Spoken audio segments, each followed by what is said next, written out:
Okay, I think we managed to to record. Um, Yep, looks like it's recording now. yeah, okay, maybe we can start then. Great. So we'll just, so I'm Sion, I'm in Thailand right now. I'm at a place called the Gaia Ashram. And this is a project here started 6 or 7 years ago to kind of showcase organic farming and convert what was once rice paddies into a more abundant ecosystem. So I feel it's very fitting to be here. I came here with my partner. We were meant to host an EDE course starting on Monday, but because of this coronavirus that's been going around, we've decided not to go through with the course because the host site doesn't want to have too many people coming from around the world. So yeah, you may hear sounds of nature in the background. It's the nighttime though, so it's quite quiet. So I'll start with just 7 or 8 slides here that we put together, just a little bit of an overview, introduction to some of the key points that I enjoyed and I'd like to share with you all from this module.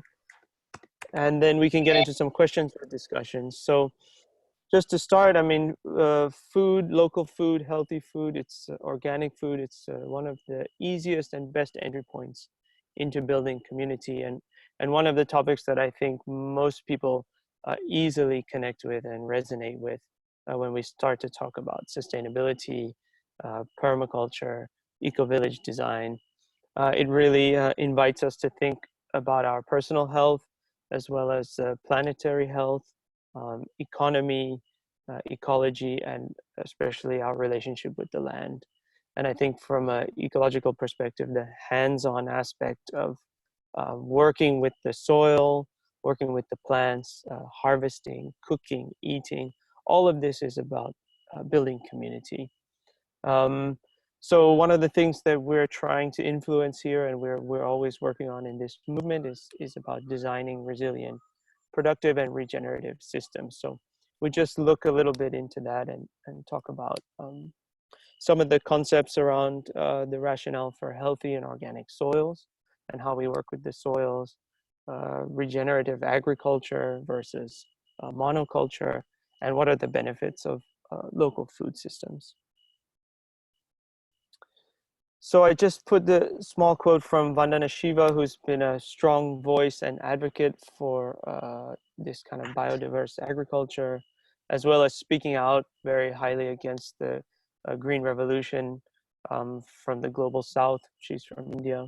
She said the same system that drives farmers into debt trap also creates malnutrition. Chemical monocultures and commodity production displace biodiversity, which is a source of nutrition. And I wanted to put up these 2 images. One of the farmer in India, he's spraying his crops with some kind of chemical. And then next to that, this kind of more industrial, this large scale agriculture doing exactly the same thing. And one of the points here I think is really interesting about a monoculture and the commodification of production and the loss of biodiversity. And when we start to see the farm becomes very monoculture, so does the economy and so does what we consume and what we eat. And slowly, we all get kind of squeezed into this monoculture system.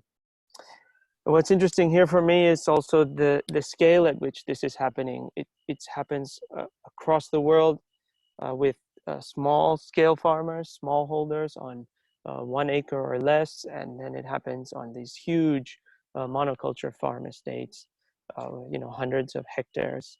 And so the same kind of system is being pushed at different levels of our economy. And it's been so destructive for human health as well as planetary health. So when we talk about local food, we're also talking about trying to close the loop in terms of the nutrient cycle, where what we put into the soil and how we deal with our agricultural systems in terms of what goes in and what comes out. Uh, Ideally, we want to produce nutrient-dense food.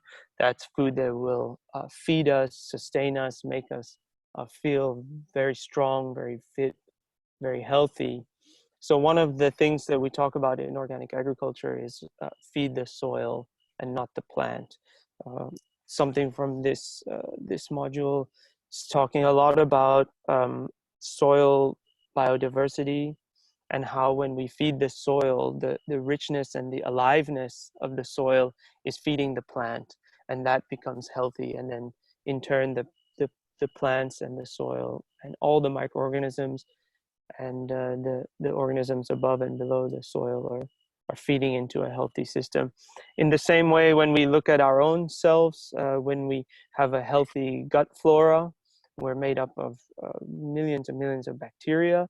When the gut is healthy, we are healthy. And a big part of that is putting healthy food into our body. And then trying to cycle our own human waste through the system, through composting toilets, or if we have we're making compost at home, we can use the biodigesters to create energy through appropriate septic tanks, wetlands, reed beds.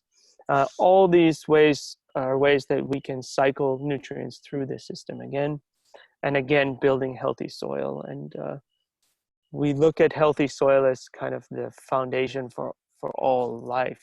If we didn't have healthy soils, we'd really be in trouble. And we can see around the world through the use of agrochemicals, big industrial machineries, that the soils become more and more depleted. And so the case for restoration agriculture, for more forest gardens, more biodiverse agriculture becomes stronger and stronger, because yeah, the need is so much greater. So local food, I mean, I live most of the time now in Australia, in Brisbane, and when I moved there with my family, we were thinking about what are the local food options. And one of the great initiatives, two great initiatives that have happened there, two companies I just want to talk about a little bit: Sovereign Foods and Food Connect. So Sovereign Foods started in Brisbane.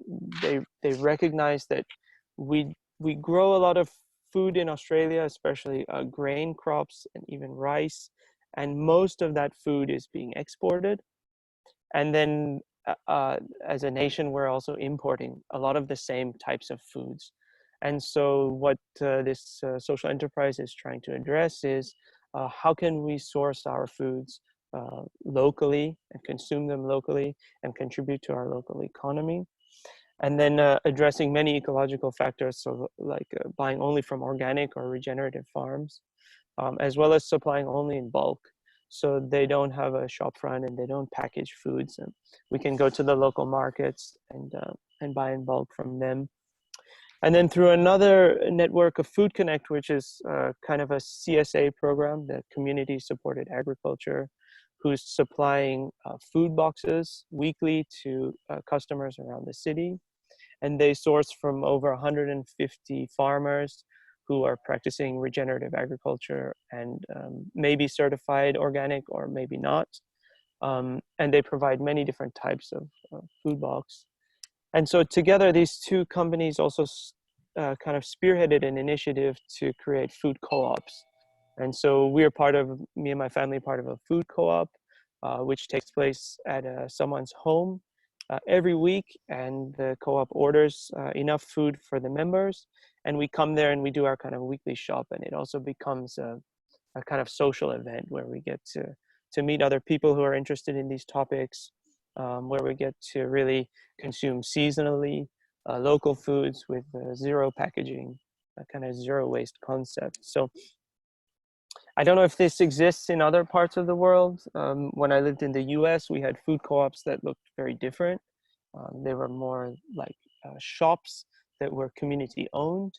I know the CSA program has gone in a lot of countries, and people may already be participating in that. But I wanted to bring these things up just to kind of encourage you to look for local sources of food? What are the social enterprises that are supporting organic farmers? What are the social enterprises that are promoting a zero waste local food economy? So both of these companies have websites. They tell a really great story. So if you want to read more, please do.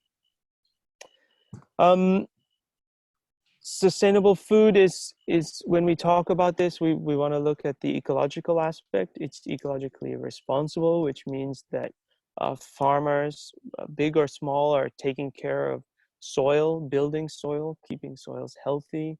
They're looking at water and ways to conserve water and improve water quality, looking at their emissions, whether they have animals or they use electricity.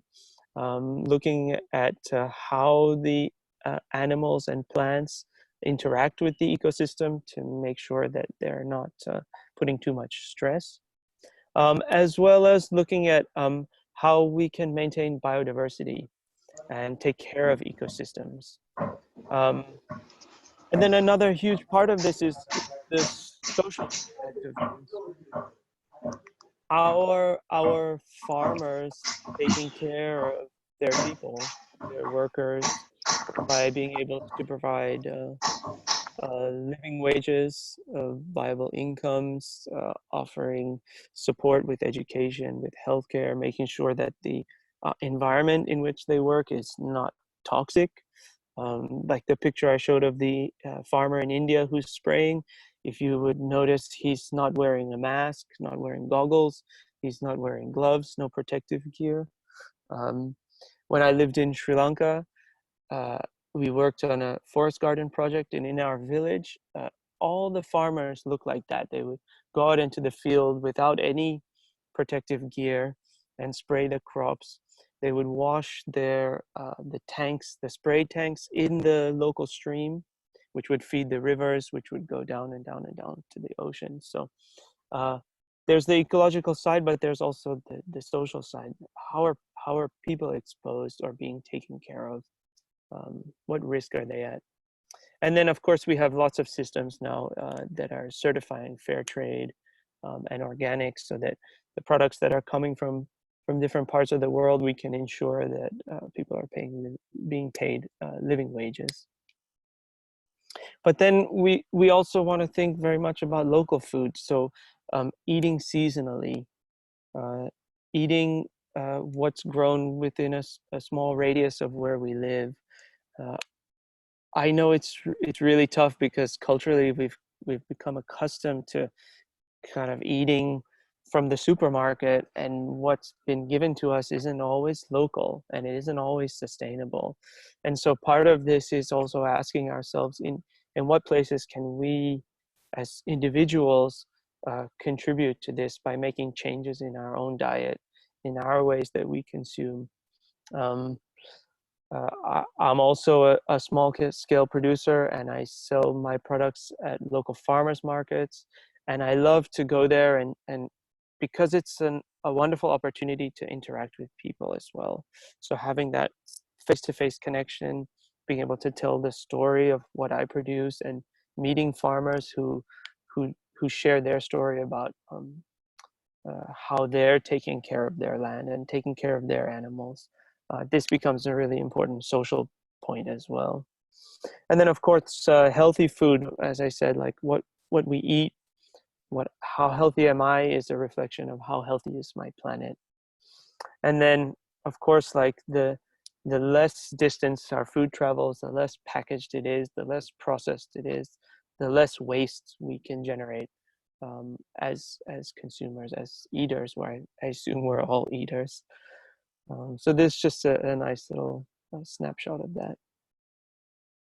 One thing I really wanted to touch on is about ecosystem services and functions on the farm and in the garden. If you have a home garden, even if you have a balcony in the city, to start to think about what contribution that we can make towards healthy ecosystems and healthy ecosystem functions.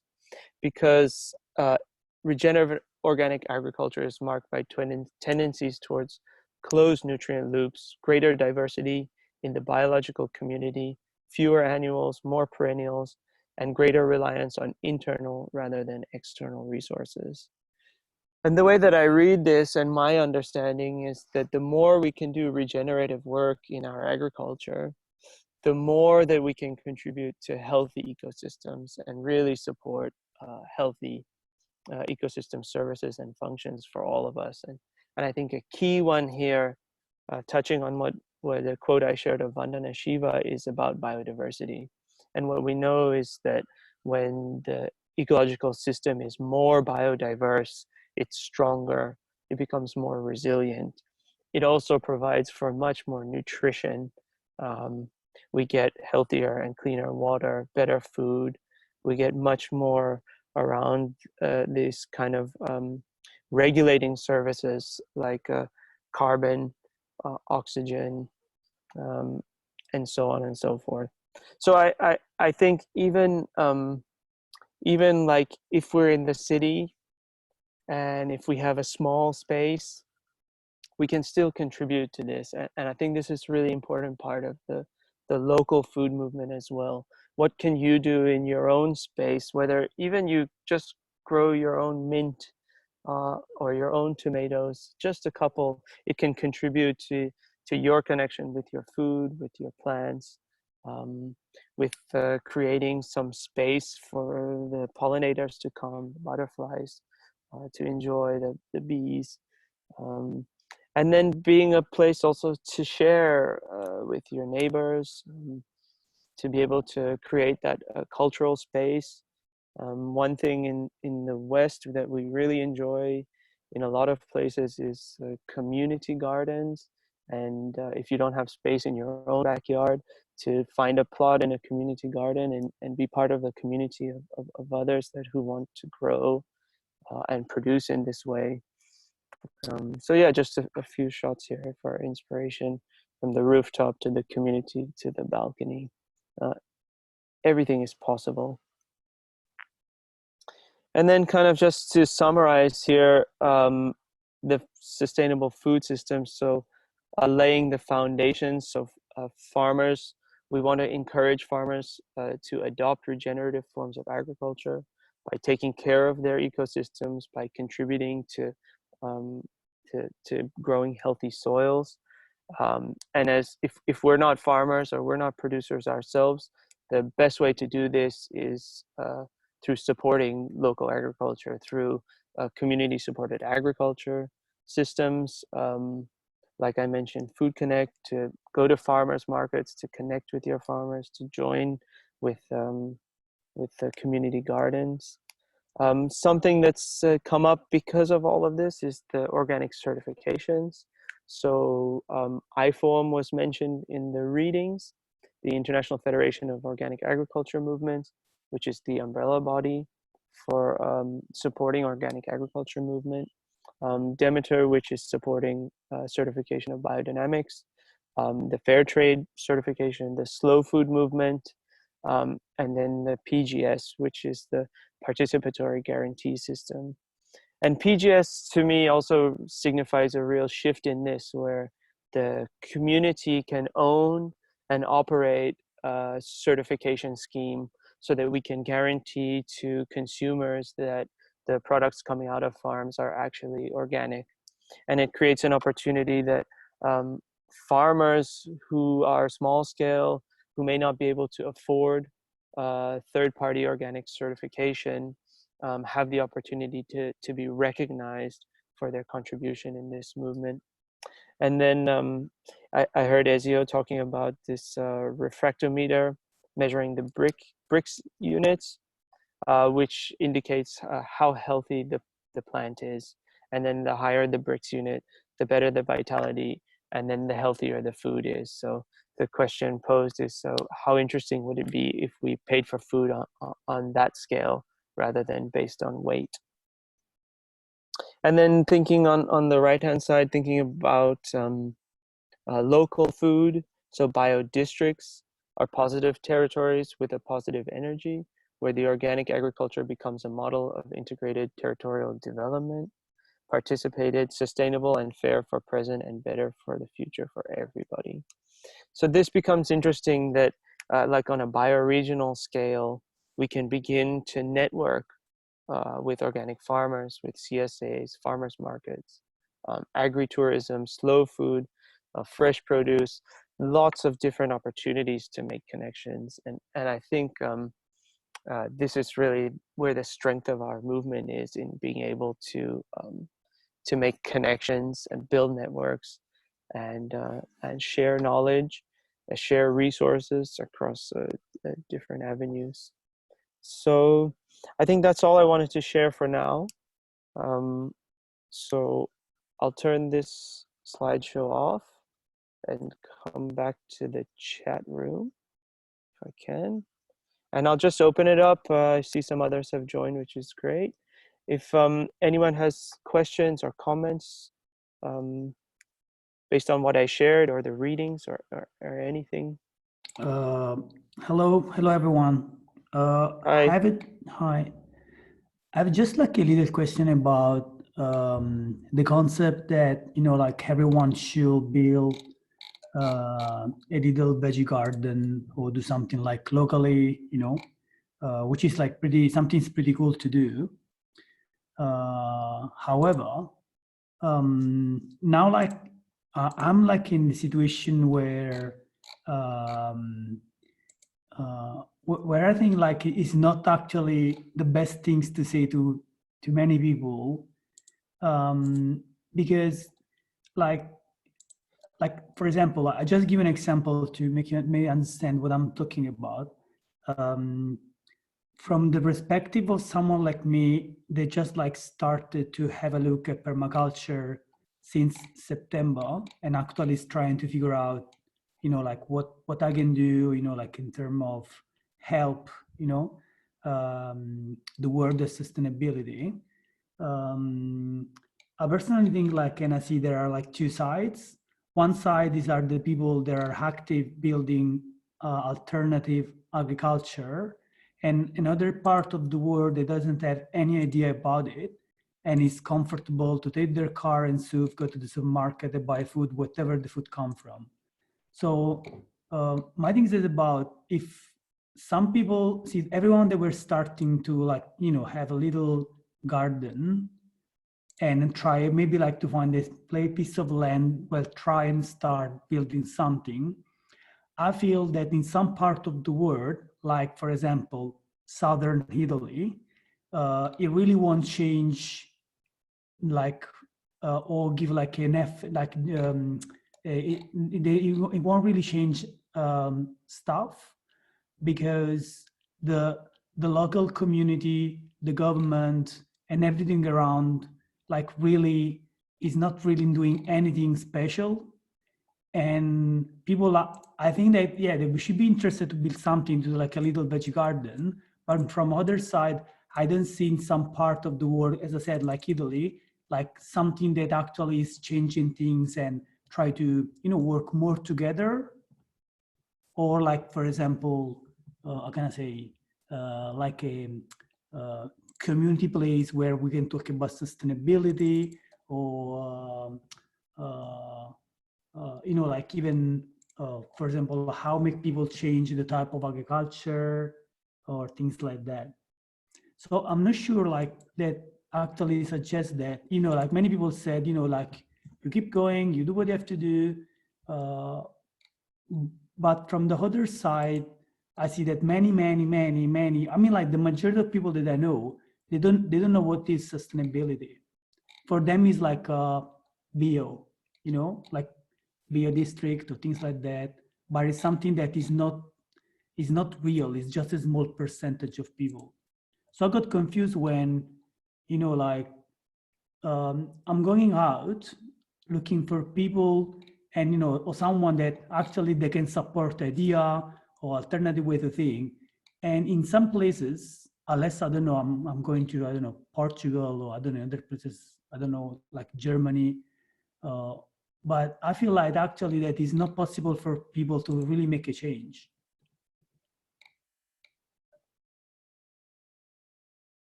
I think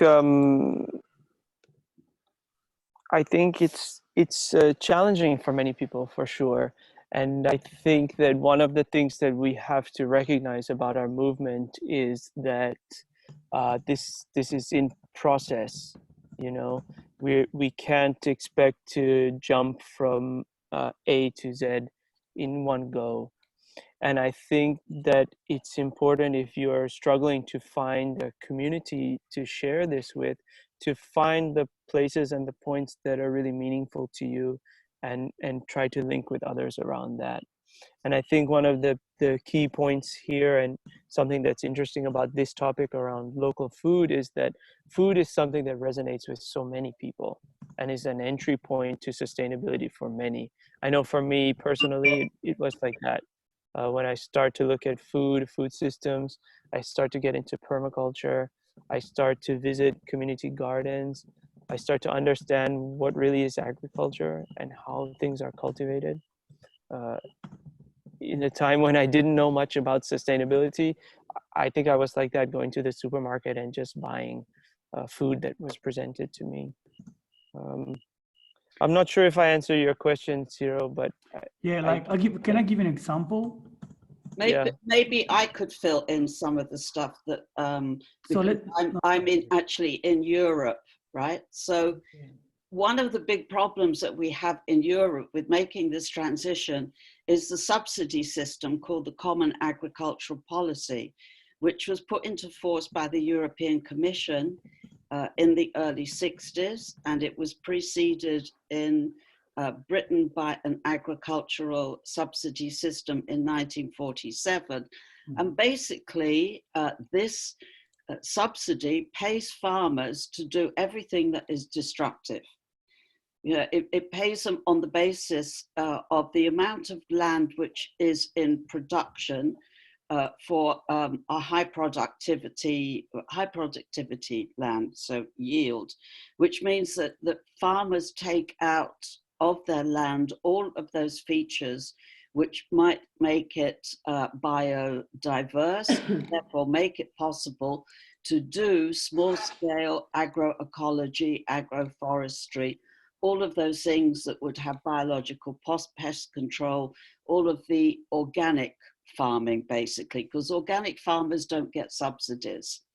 So this is something which is really holding back the transition.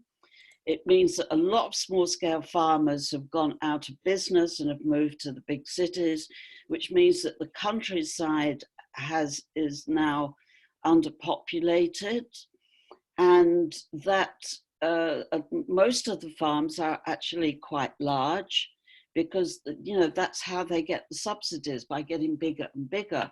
But unfortunately, this creates a lot of other problems as well, because when you have to produce monocultures that require pesticides and artificial fertilizers on such a large scale, it means that the farmers have to get bigger and they have to produce more, but then they have to have more machinery. They have to spend a lot more on seeds, on pesticides, on artificial fertilizers, on machinery. So they get big loans from the bank, which they have to pay back.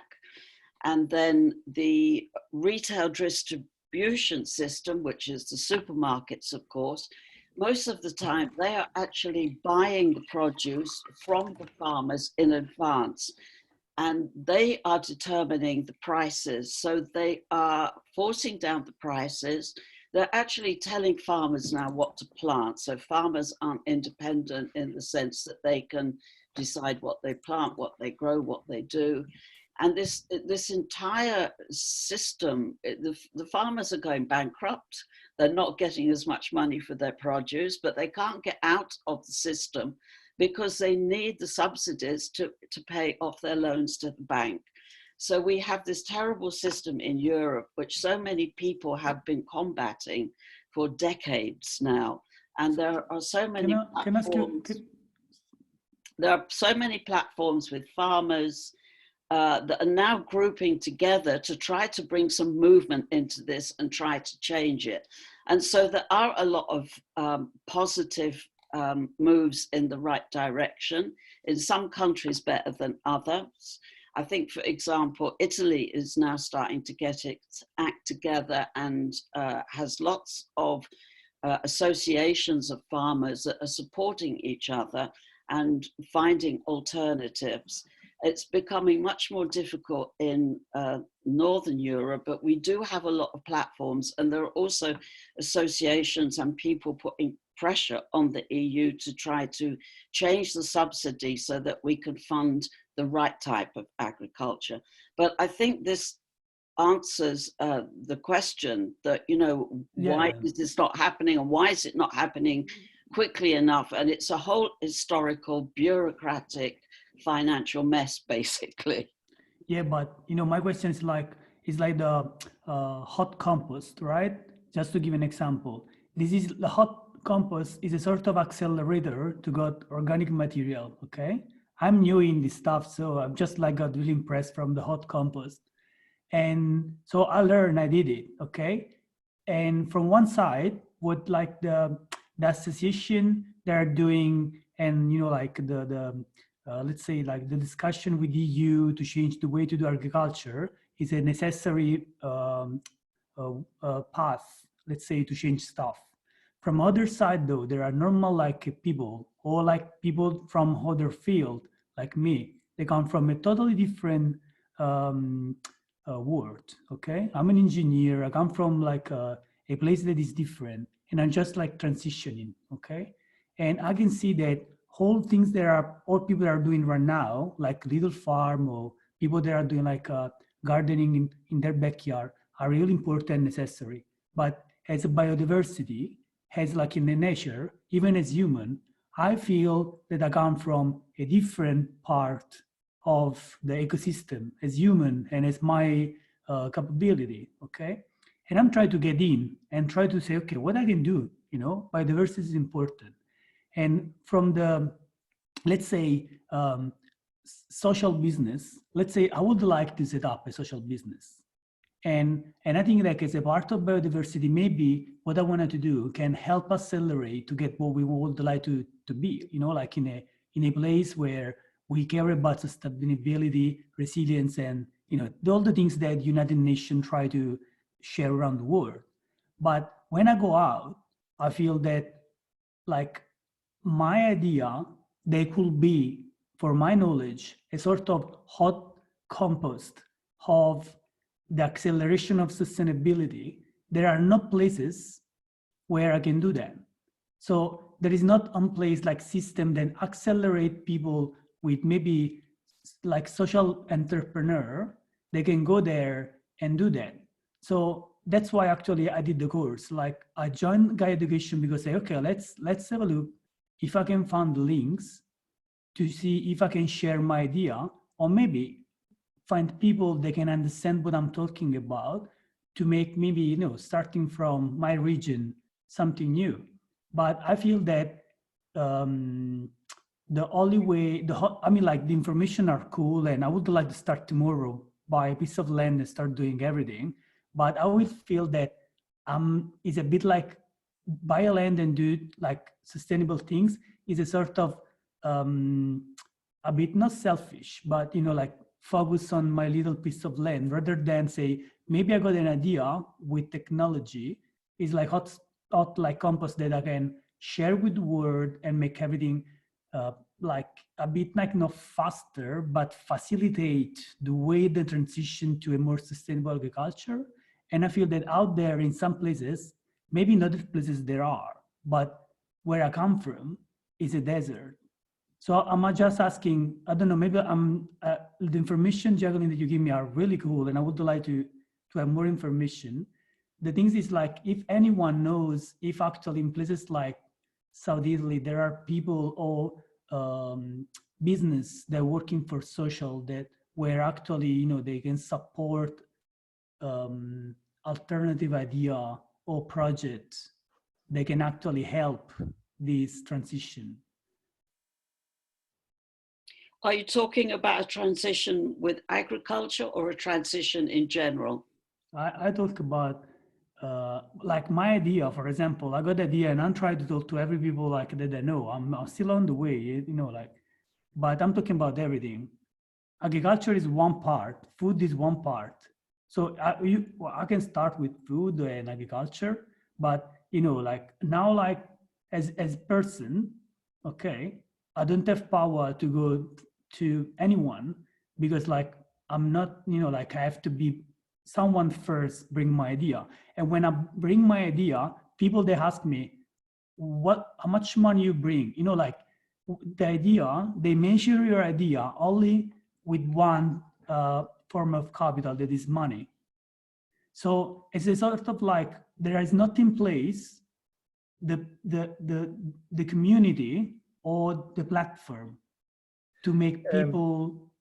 Sorry, Ciro, can I interrupt here? Because we also need to give the other participants a chance to ask questions, and you've been holding the floor for a long time without being very specific on your questions. But I'd just like to give you some hope that the reason why we run courses like this is to really empower people to take their first steps. So we don't expect people to hit the ground running, you know.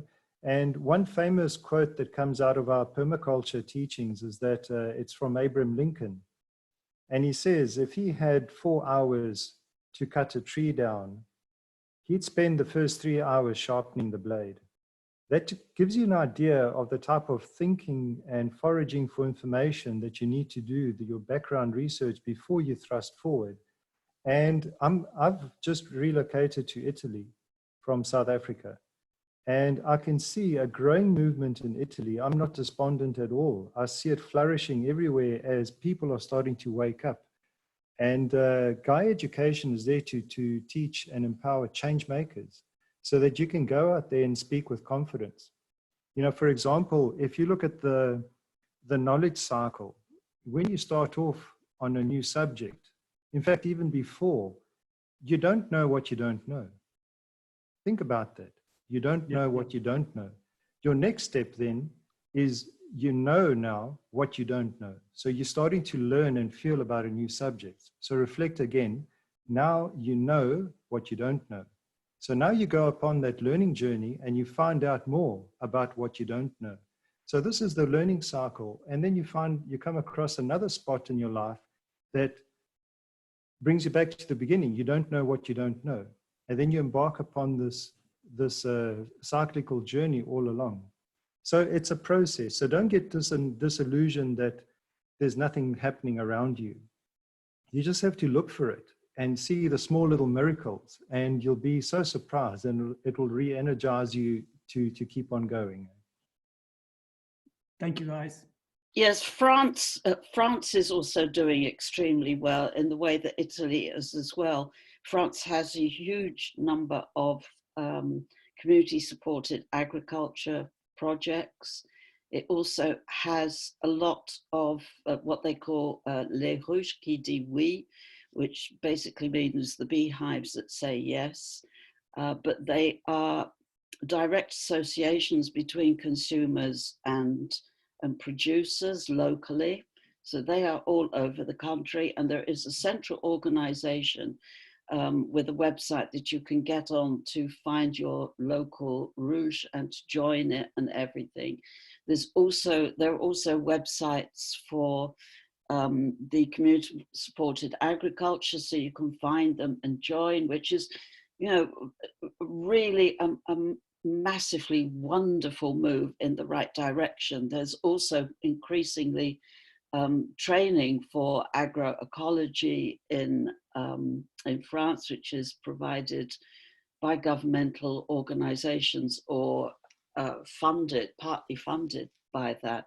So, you know, there are various countries that are doing quite well, but I think they all speak different languages. So, you know, at the moment, they're not maybe linking up as well as it might seem to outsiders, but there is a huge amount of hope, as Ezio said,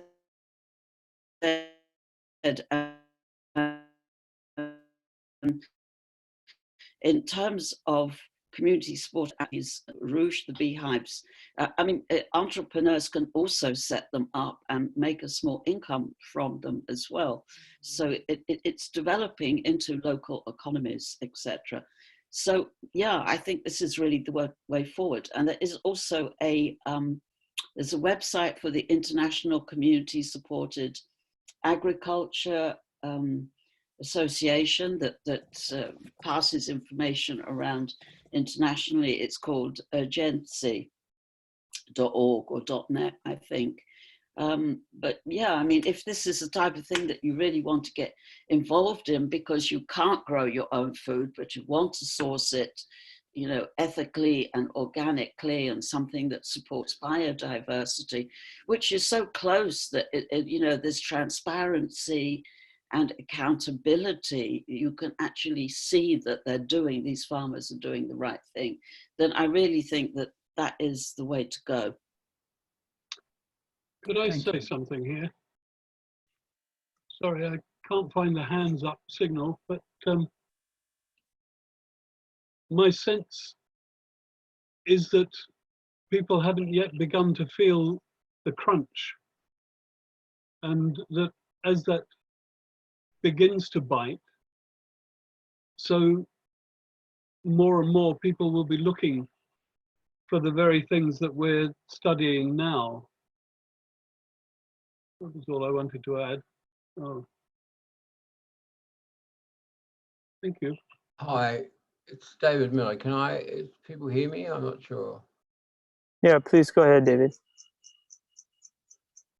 I'm a medical practitioner in Western Australia, and one of the things I've been following for a long time is the effect of the microbiome on human health. And a big part of this course has been to learn and then research on the interaction between the soil biome and human health.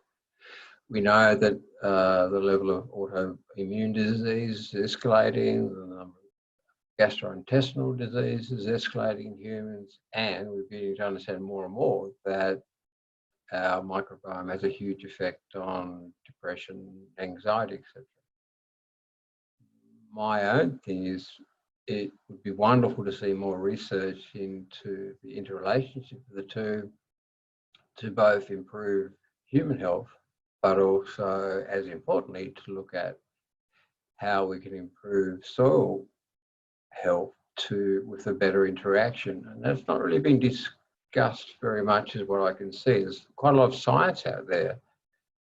It would be wonderful if perhaps people would say, well, if we look after the soil better, our own health will be better.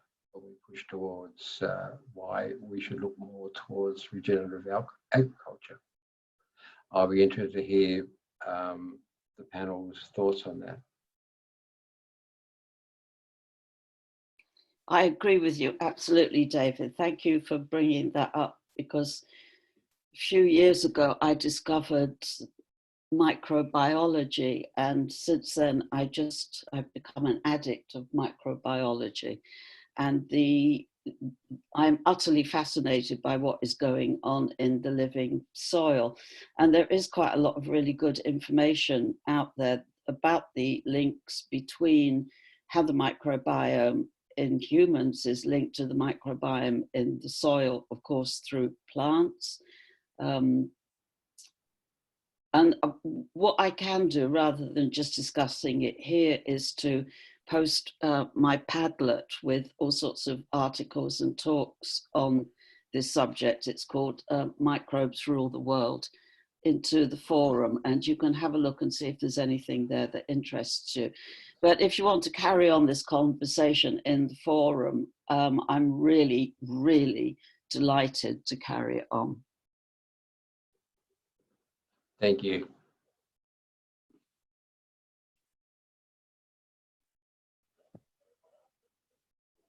I think this is a really interesting topic also. It's something that we cover in the Eco-Village Design curriculum about personal and planetary health. And I mean, I'm not a scientist or medical practitioner, but I'm very interested in this also. So I'd love to see this discussion unfold.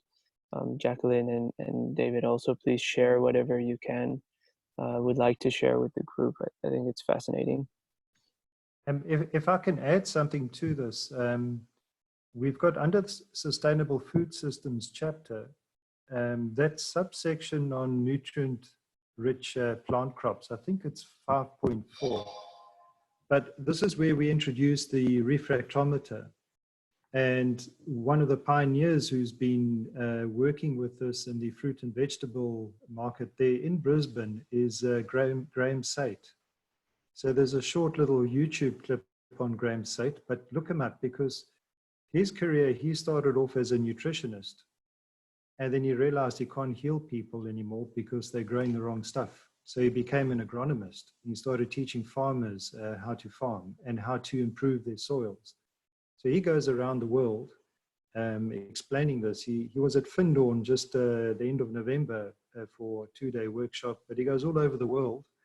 And being a nutritionist, he's written books on the close association between the mineral makeup of a body and that of the soil. And remarkably, it's almost the same. So for example, the ratio between calcium and magnesium in the soil, ideally it should be 7:1. It's like that in your body as well. So we are so closely associated with the soil that we can just monitor the ratios of our macro and micro minerals in our bodies, and we can start aligning the two. So look him up. His website is NutriTech. But I think it's referenced in the manual in section 5.4. I would like to make a comment. Hello? Yeah. Yes, please go ahead. Okay. First of all, I would like to thank the whole team, Gaia team. Very rich material and reading material and the papers. Thank you very much. But what I want to tell you, I live in Turkey, in Ankara. So we have a farm close to Ankara, about 60 kilometers. So the rural area is emptied. Maybe it is emptied all around the world. But now there are some farms starting, and these farms are supported by European Union. But they are conventional farms, industrial farms in very restricted area. They feed the animals, they buy the feed, and they're doing the industrial farming, which is really harmful to nature and the human health. Now, we are trying to build regenerative farms and spread this in our country and maybe Europe and the whole world. But we have to create some models which is really working and how this regenerative farming is applied. And we can tell the people, and maybe European Union supports projects, not industrial farming, but regenerative farming. Can we do it together? Maybe Gaia Education, GEN come together, and we have a good model to demonstrate everybody, and then spread this by supporting from the main sources like European Union and maybe some others. Thank you.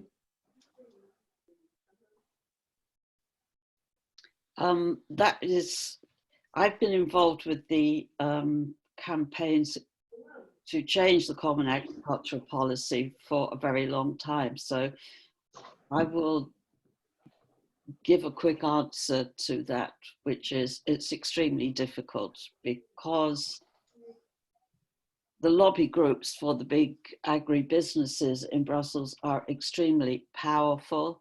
And a lot of the people working for the European Commission in the Agriculture Department also work for the lobby groups. They just don't do it at the same time. It's called the revolving door. So, you know, they do a few years with one group and then they go back into the other and they get trained and they put back into the EU. So breaking through the system is extremely difficult.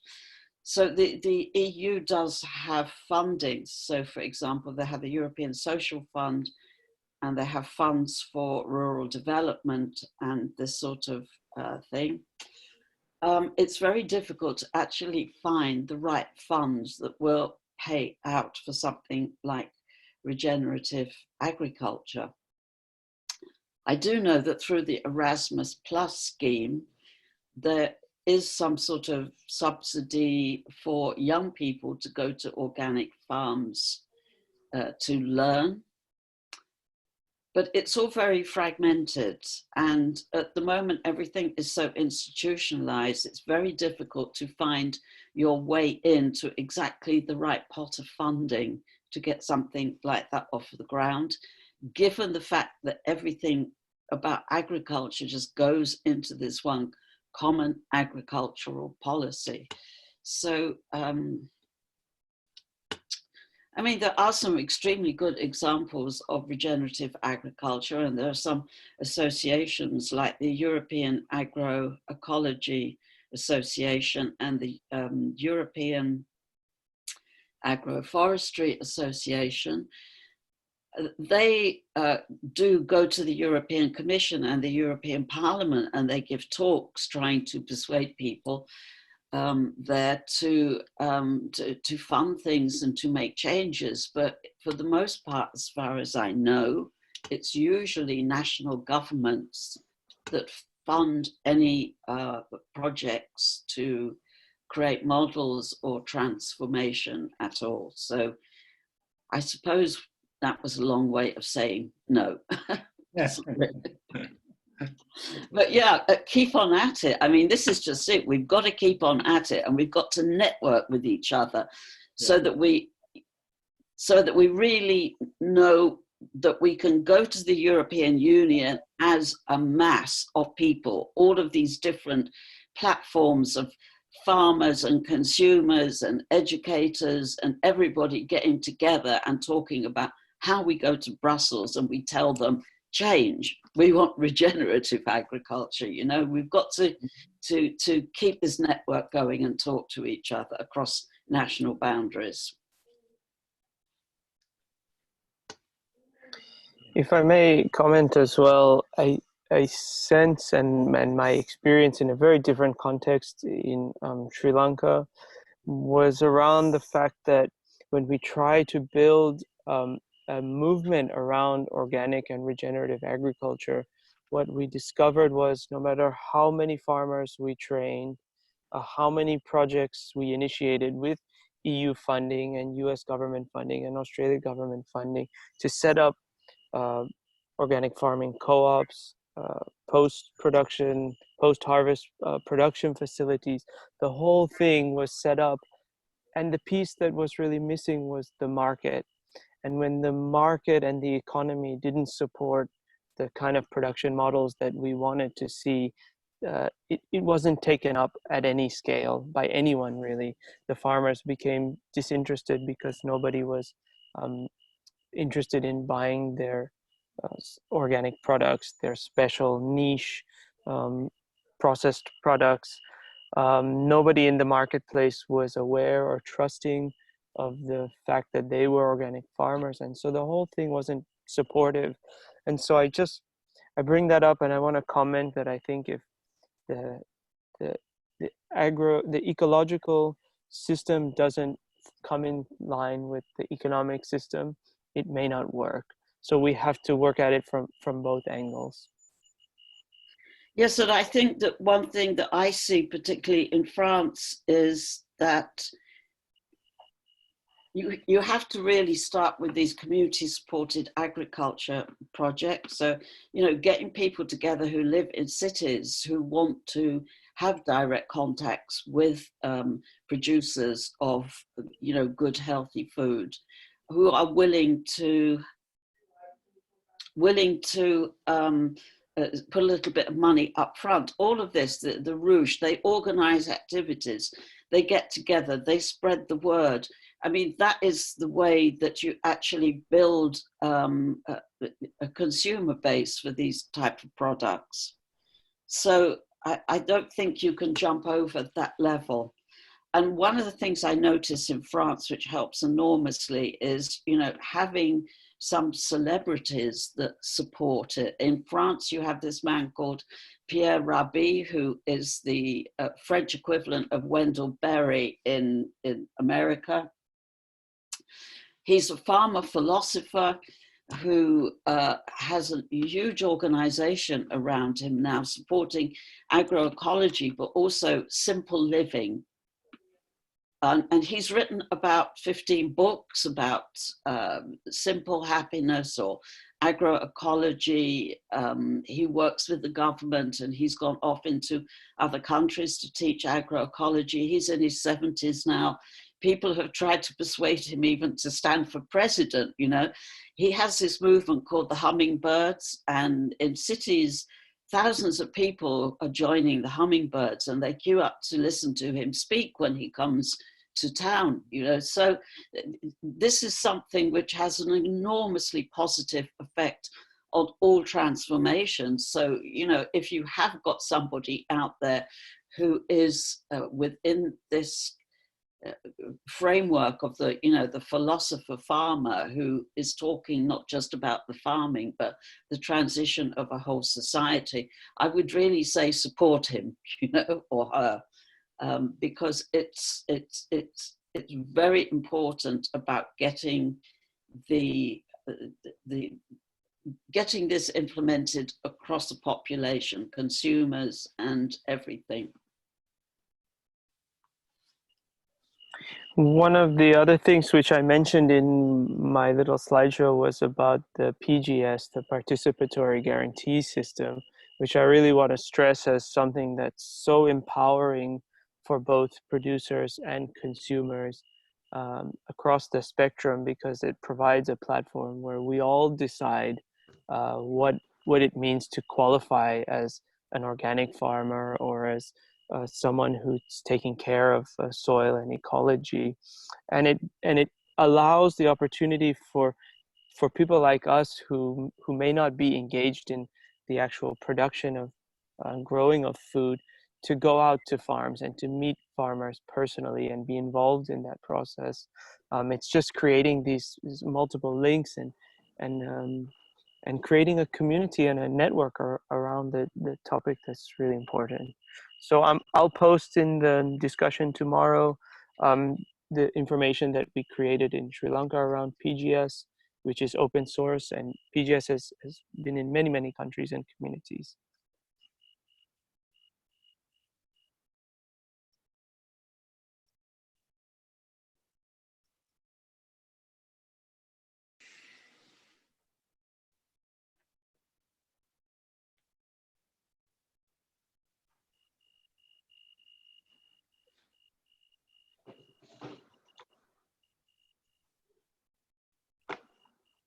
Okay, I wonder if there are any other comments or questions before we close.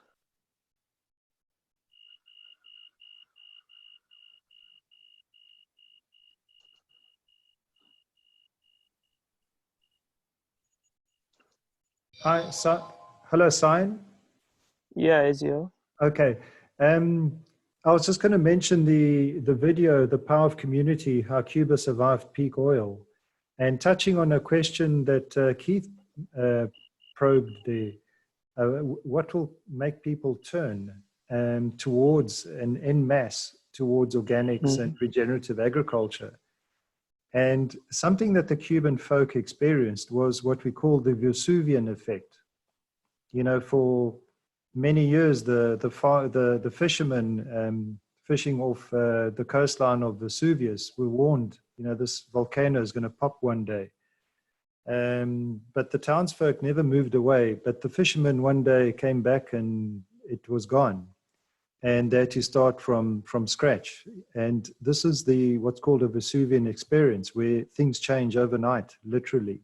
And that's what happened in Cuba, you know, with the collapse of the Berlin Wall, the inflow of fertilizers and pesticides to Cuba were restricted, and Cuba had engaged with the industrial agriculture, was one of the highest users of fertilizers and pesticides per hectare in the world.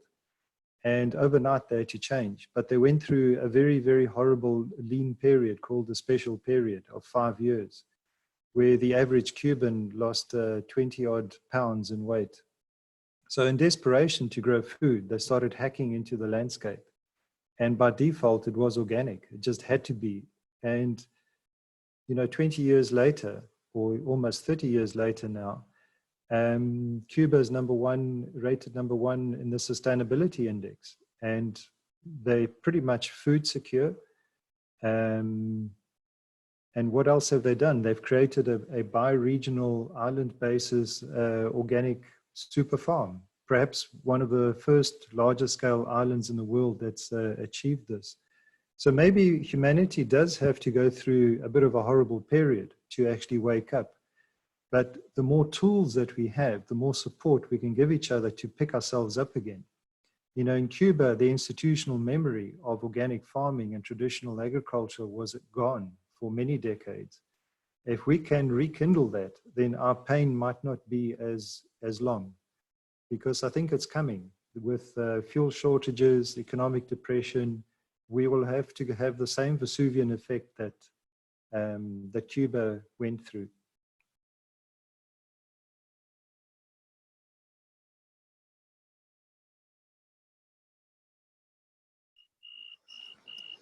Yeah, great. Thanks, Cezio. I think that's a good way to end the session. It's a great film. That I think that's the film you're mentioning, Ezio, The Power of Community. I recommend everyone to watch as well. Very inspiring. So thanks for being with us today, whatever time it is for you. And we can keep the discussion going. Jacqueline has said she'll post some things in the forum, as well as things about the microbiome. And I will post things about PGS. And of course, if you have any questions, please let's engage that way. So thank you all. Thank you, Sion. Thank you very much. Thank you. Thank you. Bye. Bye. Bye. Bye-bye. Bye, everybody. Bye.